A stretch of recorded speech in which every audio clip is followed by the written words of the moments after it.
સુરેન્દ્રનગરમાં ભારે વરસાદના કારણે રામનગર, વિવેકાનંદ, રાધેશ્યામ સહિતની સોસાયટીઓમાં વરસાદી પાણી ભરાયું છે, જેના લીધે લોકોના ઘરોમાં પાણી ઘૂસી ગયું છે। રાત્રે લોકો પાણીના ભરાવાના કારણે સૂઈ ન શક્યા, જેનો રોષ ઠાલવવા મહિલાઓએ મહાનગરપાલિકા કચેરીએ હોબાળો કર્યો।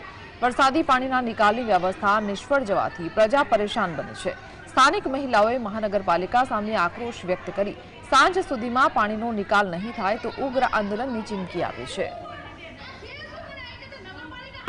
એટલી બધી કંટાળી ગઈ છે કે પૂરું સંડાસ બાથરૂમ ટોટલી બધી જગ્યા ભરાઈ ગઈ છે, કોઈ જવાબ આપતું નથી। વારંવાર અમે ઓફિસે આવી તો અમારે ફ્રીમાં આવતું નથી, અમારી પાસે રિક્ષાવાળા ભાડું લે છે, તો શું સાહેબો અમને ભાડાના પૈસા આપી દેશે? એક્ટિવાના પેટ્રોલના પૈસા આપી દેશે?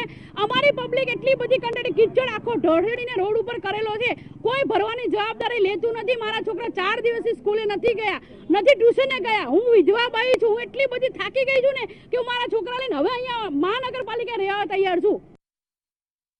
મારું નામ માયાબેન છે। 5 થી 6 વખત અહીંયા આવી ગયા, અમારે એમના આવતું નથી। અમે બ્રાહ્મણ છીએ અને મારા ઘરમાં આવી તમે પરિસ્થિતિ જોવો, બહાર નીકળાય એવું નથી, બધી બાજુ ગારો ખીચડ બધું છે। મારા ઘરની બહુની પરિસ્થિતિ જોવો, કઈ રીતની પરિસ્થિતિ છે। એમ બધી રીતે 5-6 સોસાયટીમાં નકરી ગંદકી, પાણી બધું ભરાયું છે, અમને કોઈ જવાબ દેતા નથી। આવીને અમે એમના જોઈએ છીએ, ખાન ખજૂરા વીછી બધું નીકળે છે, આવીને જોવો છાનના ઉકેડા એટલા બધા છે, કોઈ અમને જવાબ આપતું નથી।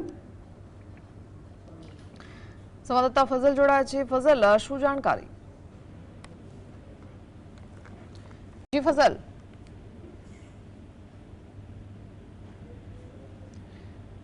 વરસવા પામ્યો છે, ત્યારે સુરેન્દ્રનગર શહેરની 20 થી વધુ સોસાયટીઓમાં વરસાદી પાણી ભરાઈ ગયા છે। ત્યારે સુરેન્દ્રનગર શહેરની રામનગર વિસ્તારમાં આવેલી તેમજ વિવેકાનંદ સોસાયટીમાં ટીચણ સમાણા પાણી ભરાતા જે શહેરીજનો છે તેમને દિવસ અને રાત્રે જાગવું પડ્યું હોય તે પ્રકારની પરિસ્થિતિનું નિર્માણ થયું છે।